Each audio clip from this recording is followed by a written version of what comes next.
Ethereum has fallen below its $1.600 support level and has displayed bearish sentiment on the chart. Broader market weakness has also contributed to Ethereum's current price action. Bitcoin had fallen to the $20,000 price mark and altcoins depicted similar price movements. Ethereum over the last 24 hours depicted some minor appreciation on the chart. The altcoin's technical outlook remained bearish.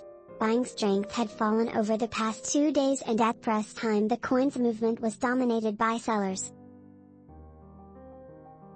Continued selling pressure can pull ETH to the $1.100 price level before it starts to pick up momentum again.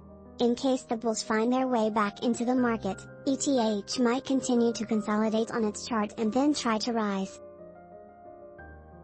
Buying strength also has to recover significantly for Ethereum to invalidate the bearish thesis.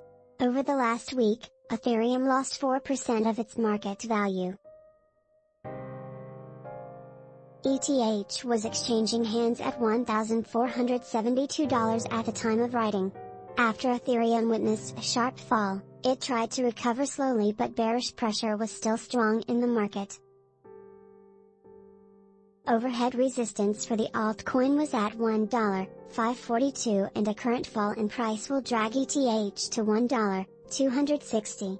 For bearish thesis to be negated, Ethereum has to trade above the $1.600 price mark for longer than a few trading sessions. If buying strength doesn't display consistency, then Ethereum can fall to $1.100 in just a matter of time. The volume of ETH traded in the last session rose, which indicated that buying strength struggled to move north on the chart.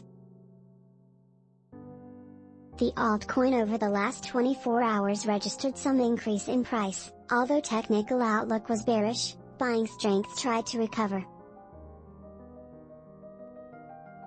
The relative strength index was below the half line, but over the last trading sessions, there was an uptick in the indicator. This meant that buying strength was recovering on the 4-hour chart. Despite the recovery, the price of the altcoin was below the 20 SMA line. A reading below the 20 SMA line points towards sellers driving the price momentum in the market. Related reading: Shiba Inu whales trading volume surges 640% as SHIB holds critical support. The fall in price can be directly tied to a sell signal. The Moving Average Convergence Divergence depicts price momentum and reversals in the same. MACD underwent a bearish crossover and flashed red signal bars, which are tied to sell signal for the coin. Directional Movement Index presents price direction and where the coin is headed next. DMI was negative as the DI line was above the plus DI line. The Average Directional Index, red, was below the 20 mark, which meant that the current price action was losing steam.